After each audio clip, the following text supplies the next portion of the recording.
3 lessons you can learn from Elon Musk. Welcome back. This is Stephanie Postles. We're here for different lessons. Albert, how's it going?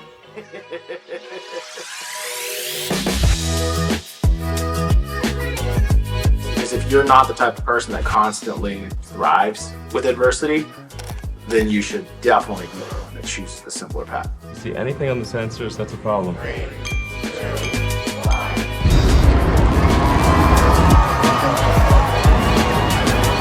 Stage 2 tanks present in flight. Flight computer has control of the vehicle.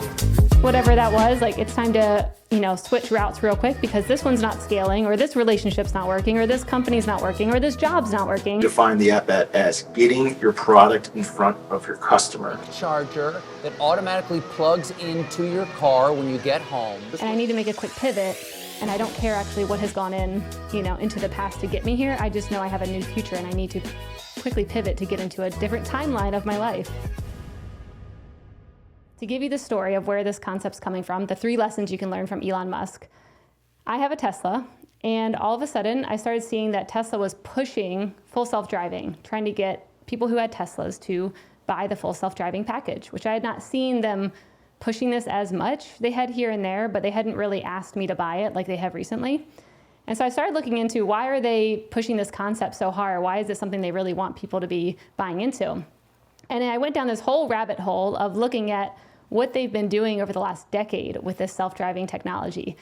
And after looking into it, I realized there were so many good life lessons just from this one case study from Tesla that's what we're going to talk about today. Fill us in. What happened? So for full self-driving, Elon and team at Tesla have been working on this for over a decade. And up until about 2023, they had been working in the same model with the same type of code where their engineers were going in there and they were doing a lot of manual labor to identify stop signs, circle, there's a roadblock, there's a line in the road, trying to train a model of how a Tesla should operate when it's in self-driving mode, which is what a lot of other companies have been doing. When I worked at Google, they did it this way. You have these huge teams in India just circling things all day long to identify what things are. And so that's what they've been doing for 10 years to work on getting their cars to have self-driving. And about last year in 2023, all of a sudden there was a pivot to what's called FSD 12, so version 12, and they essentially scrapped everything they had really done in the first 11 versions. When you say everything. Most of the things, many of the main structures of how they were building out this model, they scrapped the processes for how they were doing it. And instead went to a brand new one. So they're not circling things now, they're not doing things manually, they're not forcing their own rules. It's not a rule-based approach anymore of we think these are the rules and this is how a car should operate. Instead, they're relying on human drivers, the best ones, the ones who are, he called it a 5-star Uber driver. What are they doing? Yeah. And they're letting it train. What does a 5-star Uber driver do? Yep. And they're letting That's what he their asked. information, their driving incidents, their edge cases where, something flies out into the road in front of them and the person jerks away from it. They're letting those edge cases train the model in real time. And they did this shift pretty, I would say, abruptly. And when I'm watching this shift, it made me think, one, how much easier this model feels than the other one. The first model, it required so many more people to do so many more things, constantly trying to figure out and predict what was going to happen. And then you move to a model like this, and it's okay, let's decentralize our data, let the drivers give us the data, let our models learn from all these drivers, and now they're exponentially scaling, and you see that now they have a path to actually get to self-driving, and it perfectly highlights the concept Occam's razor, which is usually the simplest explanation is the best one. And so I love this example because not only am I seeing it in the real world, but I'm man, how many other times are we choosing the harder example? Right, but real quick, why do you believe this is easier? So I think this is easier because you're allowing other people, one, you're scaling it. There's so many Tesla drivers out there with so much data. These cars have 12 cameras on them. And so they're constantly ingesting data. And so now you're allowing an entire fleet of people to be capturing data for you, which that was the limitation. They didn't have enough data and they were trying to predict what was going to happen by circling certain examples or trying to predict, if someone maybe does this, here's how you would handle it. Everything was code and rule-based. And so in this case, instead, it's usually this visual data from a lot more data points that's constantly getting updated.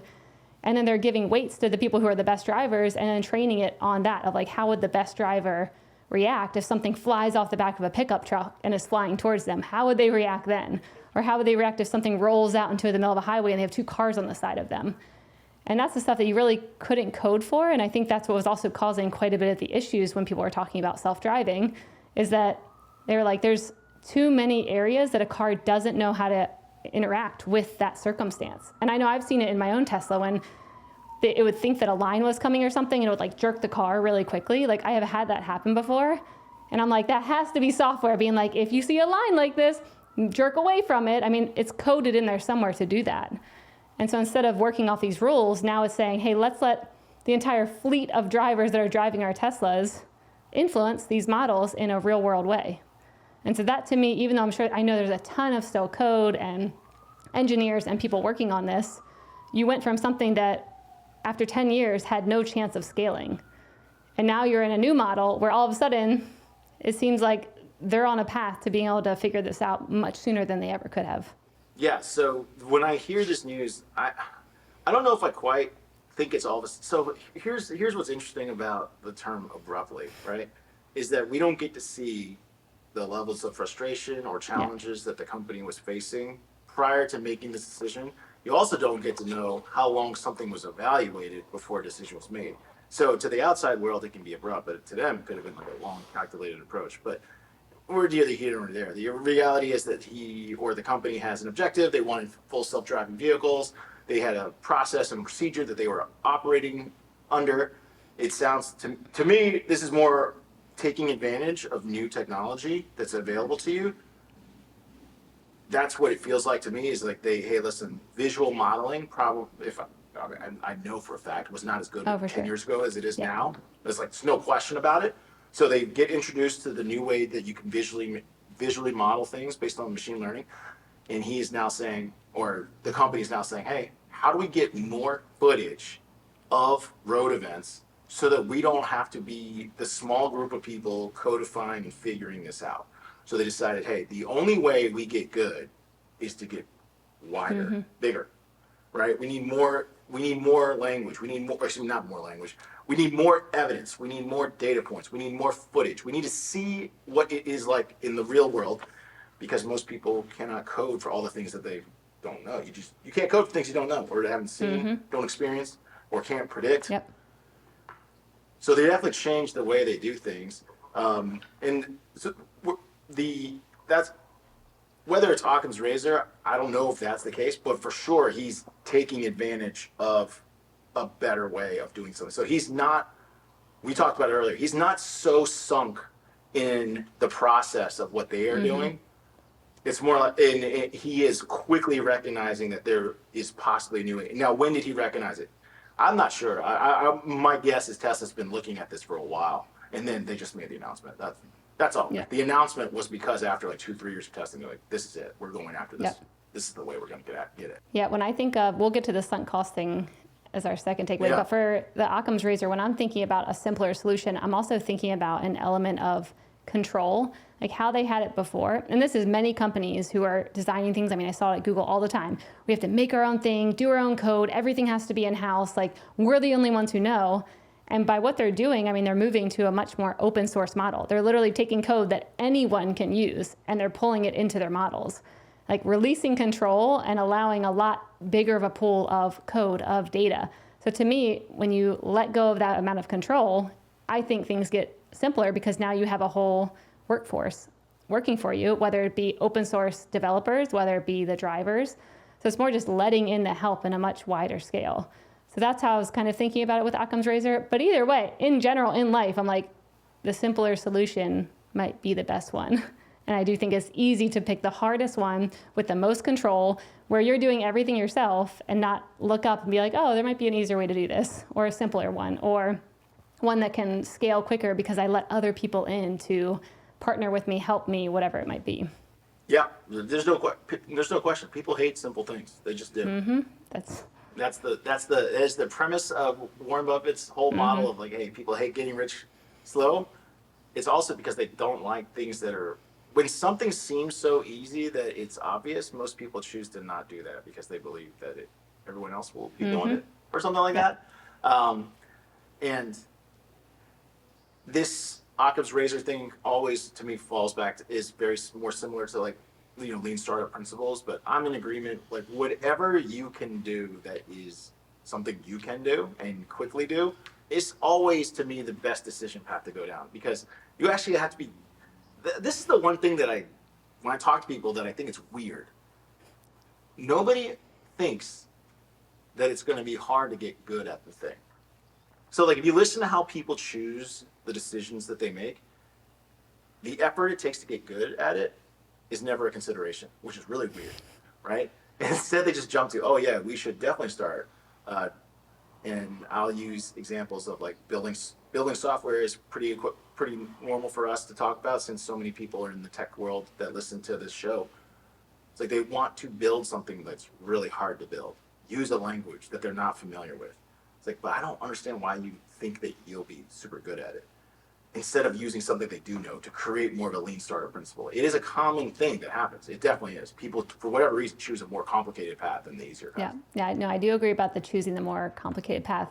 But then I also think when people don't think about how much time it might take for them to get good at something, I think that naiveness is actually a good thing, because that's how most companies have been built. I mean, you hear all these founders, they're like, if I knew what I know now, I would never rebuild this company. I mean, I think NVIDIA CEO said this. Jensen Huang, he just said it. Like, they just straight up asked him, like, knowing what you know now, would you start NVIDIA again? He's like, yeah. No. So I'm like, and I think I've heard that from a lot of founders at huge companies where they're like, the stress, the toll, how hard this industry was, like, I would be now fearful to get into this kind of space, but I was so naive back then that I thought I could do anything. So I do think that mindset, is what has built some of the greatest companies in the world. And yes, sometimes there are also people who just choose the hardest route, where it's like, why? Here's an easy one right here.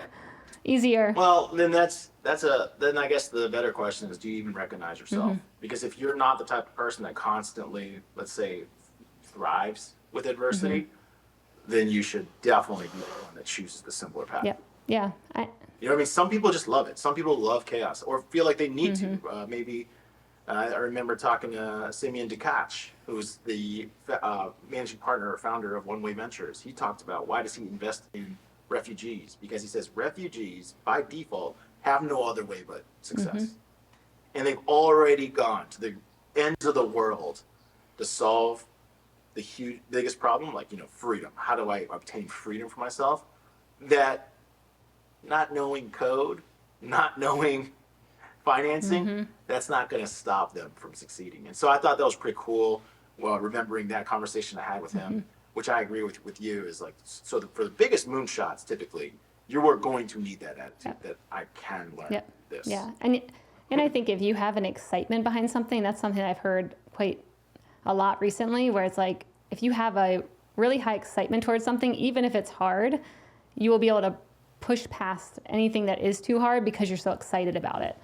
And that's something that I think a lot of people miss out on. Like, if you have a lot of excitement and something's hard, you can't be deterred, which is great. You're like, this is my highest excitement and it might take many years and I don't care because this is what I want to do. Whereas other people, if you're just picking something hard but you actually don't have excitement behind it, I mean, we've talked about this previously, but I feel like your efforts will begin to degrade because you don't have that passion internally driving you to be like, I don't care how hard this is something I really like or I really care about. And that's why money's a lot of VCs talk about it. Money's a terrible motivator, because if you're doing something super hard, inevitably it'll get to the point where you should probably do something else. And there's always probably someone else who will pay you a little bit more. So it's easy for someone to drop a project. If money is the motivator, it's unlikely you will solve a huge problem. Let's put it that way. Yep. Yeah, I agree. So I want to go back to what you mentioned earlier. So we already had our first one that we were like, okay, Occam's razor, somehow it could or could not relate. I still think it's something interesting to think about throughout life. But the second one you brought up was sunk costs. And I'd love to talk about the sunk cost fallacy, because that was something when I was looking at this story where I'm like, billions of dollars spent, so much headcount, 10 years of investment into building the modules and the pieces that you need to get this code working. I mean, imagine being some of those people who are like, we're almost there, we just need a few more things, and we're like 80% of the way there. And to some people, it'd be pretty hard looking at that being like, no, there's $1 billion or more invested in here. I don't even know the amount. I know it's big though. And they put 10 years of their life in there. We got to keep moving on because we've invested so much and there's so much cost. And I thought, man, that's a good life lesson right there. How many of us look around at something and we're like, we put a lot of money in here. We had this relationship. I've been in this relationship for 10 years. Like, I can't just jump out of it now, or I can't stop my business now. I've been doing it for a long time and all my life's money is in there. And like that sunk cost fallacy that holds us, in a state of like a prison because we're holding on to what was, instead of just doing what this story, I am at least picturing it as, is like, okay, we're done with that. We got to shift over to something better. $1 billion. Yeah, 10 years. Yeah, whatever that was. Like, it's time to, switch routes real quick because this one's not scaling, or this relationship's not working, or this company's not working, or this job's not working. And I need to make a quick pivot. And I don't care actually what has gone into the past to get me here. I just know I have a new future and I need to quickly pivot to get into a different timeline of my life. There's only 3 moments of life: the past, the present, and the future. And if you tell me everything I've done in the past is not going to help my future, to me, it's pretty easy to do something different. When I hear people that say that they have to continue, I don't really understand. I just don't. When I think about that concept, it's like, I must continue down this path because of what happened in the past.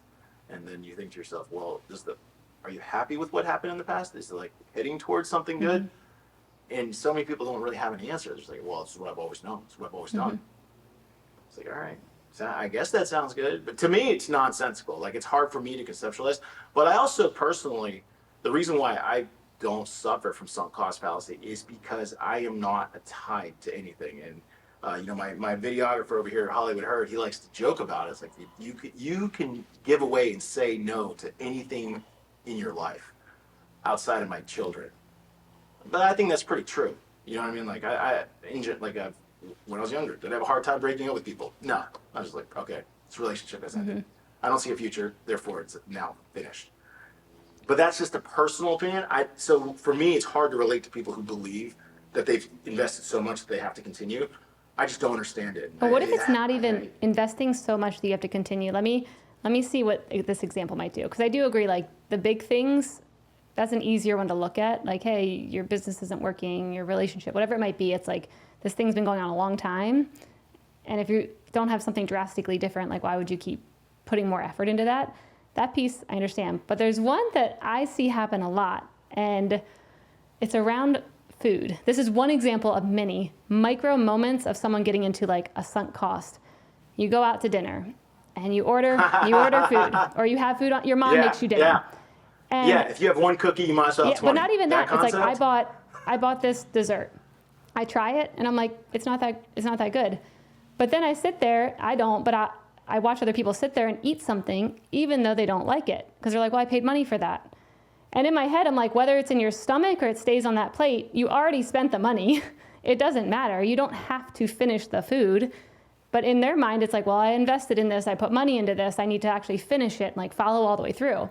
And to me, those are the things, like mini moments throughout life where people are like, think like, oh, I put cost into this. Now I got to eat that thing. I got to finish my whole plate. Like, those are the ones that I think also can add up. Not just always the big ones, but like, how is your brain training you to finish that thing of food? Because it's got to be in your stomach to complete the job, to make it worth the money that you paid. Yeah, I don't think that deeply. Well, now, how many people do you see doing that though? I mean, I do it for sure. If I pay for something, I'm going to finish it, no question. Why? If you don't like it, not just because you're going to finish it, but like, why? Well, I have, so there you go. Well, it's got to be really bad for me to not finish it. So I have not finished something before. I do recall throwing away a Goodfellas pizza, out of business, Winston-Salem. My wife was at Wake Forest Law School. We ordered a pizza. It was honestly the worst thing I've ever had in my life. I didn't eat it. It was that bad. But, so I guess I don't subscribe. But in general, I would say food to me, it's very rare where I'll have something so bad that I don't. I mean, even if you give me the completely wrong order, if I think it tastes okay, I'll just eat it. I'm more thinking about not even actual food, like desserts and candy and stuff that's not actually like nutritional. Like when it comes to meals and stuff, that's one thing. Dessert is more common. That's why that was my example. Is a lot of people do this for their diets, that they believe if they eat one cookie that they can just eat all the cookies. So they're like, well, there's no turning back. Why would I leave there's 24 cookies. I ate 12 of them. I might as well finish the other 12. That is a very common Yeah. decision. I think a lot of people make. Yeah. So that's the kind of decisions where I'm like, how many times do people feel like, well, I already am so far into this. Now I got to finish so it. that's more, if I were to debate that, that's more impulse than it is like long-term planning of any How's sort. that not That's just long-term someone planning? that- That's your health. That's your life. If you're going to sit there and be like, oh, let me just finish it. Because people don't think of their health in that regard. People in general don't think that eating 12 cookies will ruin their life. They also think avoiding 12 cookies will better their life. So it doesn't really have a weight. Now, you can say over the course of a lifetime of eating, that will add up. That, I believe, to be true. But that decision is a very impulsive decision. I don't know if it's a good indicator. Let me put it this way. There's a lot of successful people that are super fat. So I think eating habits and success are not correlated at all. Eating habits and success are not correlated. They're not. Mark Benioff's fat. Elon Musk looks like a giant pale Play-Doh piece of Play-Doh. Does he now? I feel like he looks jacked now. Did he not get? Did he get unjacked? He's a mashed potato. He's a giant. He's always been a giant mashed potato. I feel like He's always been a giant. He's got the same color and texture as a mashed potato too. Kind of whippy and lumpy, like mixed with butter. Like he's not. Dude. Elon Musk could not run a mile under 10 minutes. I'm looking for Elon Musk shirt off, just to be clear. Plus, he looks like shit at all times. Like he looks stressed to the max. I mean, he doesn't care about himself. With a lot of things that he's involved in, that dude's not afraid to fail, and he's not afraid to fail publicly. On TV, I'm launching a rocket. Oh, fuck that one. No, not that one. He's definitely had rocket launches that have been televised that, didn't make it off the launch pad. So. Yeah, when looking through a lot of his launches and the things that he's doing, what I noticed with him is that he gives himself so many more at-bats, so many more chances to fail or to win, but because he has so much more consistency around launching, around new versions of things, around different styles of cars, he just has more instances to see if he's going to succeed, which every entrepreneur knows, like the more at-bats you have, the more chances, the more willingness you have to try something, take on a risk, change something up. Like that is how you grow a company bigger, scale it, invent new products, invent new things. So watching what he's doing here, not just with this, but with his other companies, is a great reminder of like, are you doing something that's making you scared today? Are you choosing something that could have you fail publicly, could make you embarrassed, could have you choose something that's going to have you lose face in front of your company and your employees? Like, are you choosing risky but measurable decisions that you're betting on? Yeah, I would simplify it some because not every one of us. So Elon is in a different position, right? Because he has earned the benefit of the doubt that he's a bit of a rainmaker. The things that he touches, he's a Midas man. They ultimately turn to gold. It's how he's been able to raise substantial amounts of money for. So if people want to look this up and forget their history, Tesla wasn't his company. He found out about a tester, became an investor in Tesla, continued to buy shares to create capital for them to keep investing in their vehicles. Ultimately, he really disagreed with how the CEO was running things, and he basically did a hostile takeover, right? He bought enough shares where he voted the guy out. And it's hard to say, did he make the right decision? Well, if you had invested at Tesla at that time versus how much its stock price is trading today, yes, you've made a fortune. Likewise, he then took on X. X has not returned the same return. It is down a lot since he took over, and it's constantly in the news. So he's very public about what he wants to do and what he's trying to do. Because he has had such outsized success, people do continue to invest in him, which allows him to continue to play really hard games, right? I think like all the Hyperloop projects now, for example, are closed. Like none of them have worked. So he's taking huge moonshots. He's making huge bets, and he's trying to do great things. For anyone who's trying to, if you're looking at that and say, well, I can't compare myself to him, I think you can, in that you still need to take as many at-bats as possible. And I will clearly define the at-bat as getting your product in front of your customer. I think that's one of the things that he's done more than anybody. Like he's willing to put his customers, or the products out in public so that people can check them out, see them. He famously, more recently, with the Cybertruck, right? He shot an arrow at it or threw a rock at it. I can't remember because he claimed it was bulletproof. It shattered right there. Like that was definitely super embarrassing. But he didn't care because what a great way to go to your engineer and say, hey, no, that didn't work. You know what I mean? You told me it was bulletproof. But the big I think the big thing for anyone who's listening is that you do not know if something's going to work unless you prototype it and bring it out into the public. until a customer is touching it or cameras are filming and rolling, it's just an idea. It's just an idea that you think could potentially work, and you can argue it ad nauseum. But until you put it out there, it really isn't a thing. There's a couple other things, businesses or lines of business that he's been a part of that really you haven't heard much from. They had big PR, but they haven't succeeded yet. I think to myself about like the acquisition of Solar City and the solar panels, the tile solar panels. I think that's a big, huge moonshot. People don't criticize him too much for having not really brought that to market yet. The trucks I've heard good buzz about. Like some people have been trying out the trucks, the semis, and I think that's going to be interesting. And of course, Cybertruck is now finally in the market. He's definitely gotten criticized for some of the things for Cybertruck. But he kind of has a way of saying like, well, it's V1 or V10, or that's where it is today. There's no bearing on where it's going to be tomorrow. In fact, what we learned today is what's going to make it better tomorrow. In general, I would say for anyone who's trying to innovate, build business, build services, whatever, that methodology is pretty critical.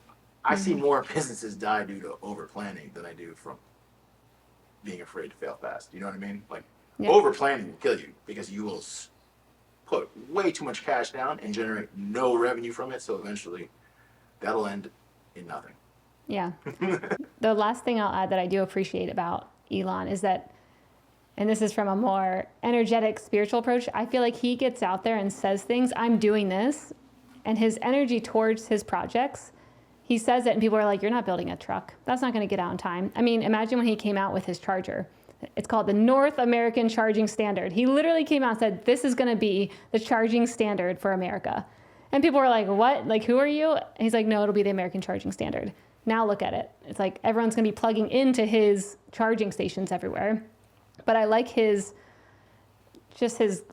gumption behind his projects of like, I'm doing this, I'm doing that, I'm doing this. This is what you can expect of me. And even when he's missing deadlines, or even when it doesn't look like there's a path to build that, or even when he doesn't know if partners are going to come on his charging stations, I like how he comes at his projects with so much certainty that there has to be an energetic exchange of putting out that confidence, that excitement into the world and moving forward being like, this is what I'm doing. And this is what I'm excited about. And this is what's going to change the world.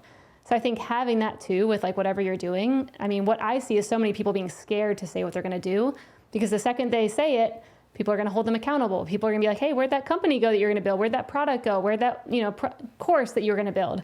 The second you get out there and you announce it, I'm building this thing, I'm doing this thing, I'm launching this thing, you then have eyes on you. And I also think it's putting out an energy of like, this is something I get to do now. And now people are watching. And yeah, you're going to be a force of good if you're actually putting it out there of something you care about that you announce to the world. Well, I'm going to disagree with you on one small caveat is Go that for people are watching. I think there's so many claims made every single day that no one has enough energy and time to look at what everyone is doing. Like, I wouldn't worry about people watching you. No one is, like, Elon's in a Even if people aren't, category. though, it's the worrying of my family's going to know I failed. If I fail, my family's going to know. That my is partner. the fear to overcome. That's definitely the fear to overcome. In general, most people, unless you give them reason to, right? If you said, hey, I'm going to build a video team on top of my podcasting team, that makes sense. It looks like a natural stepping stone because of what you've done in the past. If you were to say something that's completely out of left field, then all of a sudden my hesitation, I'm like, oh, well, maybe she can, maybe she can't. If you say something completely off the wall, then I might be like, well, I'm not really even going to pay attention. I think that is something that people often overcalculate, which prevents them from taking big, bold bets themselves, is they think that other people will care. The reality is most people do not care about what you're doing.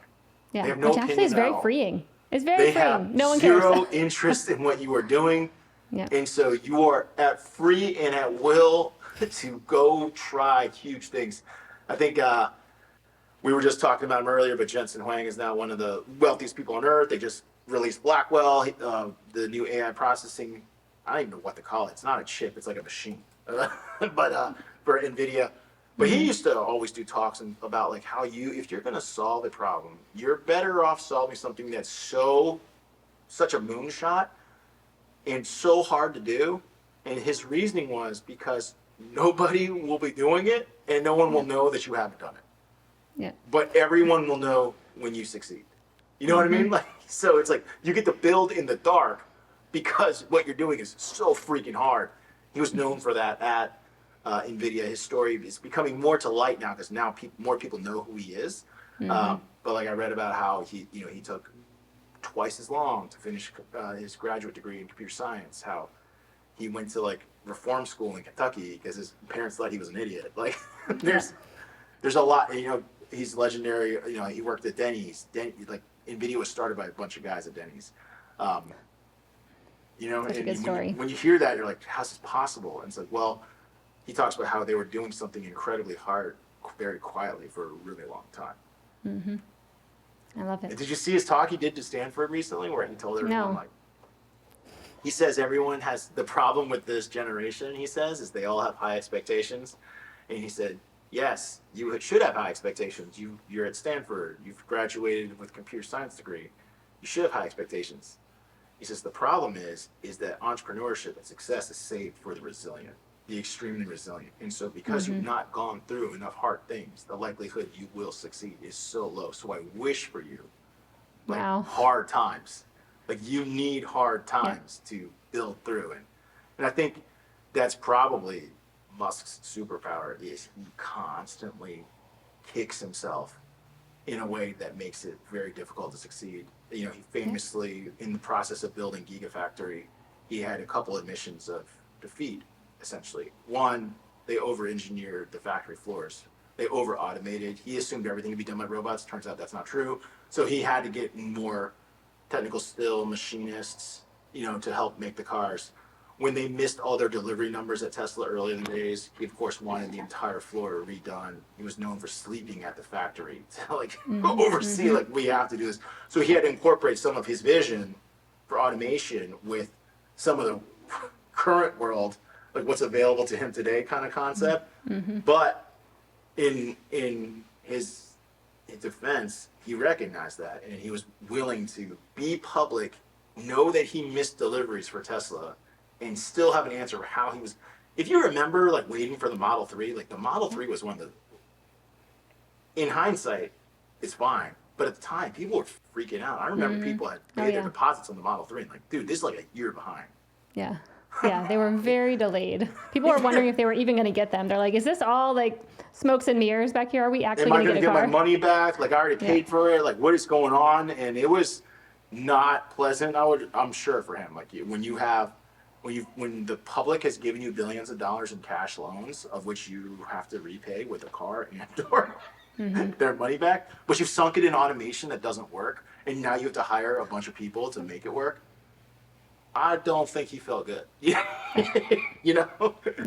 So he has this ability to, like you said, fail in public. He's definitely not afraid to be criticized. Yep. And for that talk, we'll definitely link it up in the show notes. I want to check it out because I haven't seen it yet, but it sounds like a good one. Oh, with Jensen Huang? Yeah, it's I hope you have terrible things happen to you, kind of. Jeez. That's my summary of it, but yeah. Well, there you go. We'll leave it good. Leave this episode off on a happy note then. Just there you go.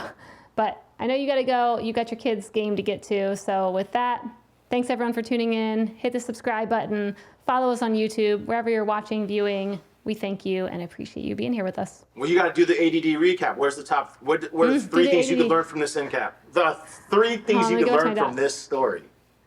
1. Okay, go for it. Go for the simplest answer. No, the simplest explanation is usually the best one. All right. What's your second one? Second one, sunk cost fallacy. If there's any areas in your life that you're holding on to because you put in investment, time, money, and you're holding on to it, no, let it go if it's not working. To the moon. See ya. Bye. Just like his factory his dream of automation. But we've sunk so much money in it. Yeah, but it doesn't work. We got to get some. We got to get someone to stamp out this sheet metal. This machine sucks. Yep. And number 3, fail fast, fail publicly, choose big, hairy projects, and don't give up. Who is watching you? So I personally don't choose big, hairy projects, but in general, yes. In general, if you want to change the world, just do it. If you want to change the world, you got to choose something big. But if not, no matter what it is you do, I do agree with failing fast. You just do not know if it's going to work unless you have it available for sale in a customer's hands to see if they want to buy it. Everything else is just an idea. And with that, I'm off to watch some lacrosse. Till next time.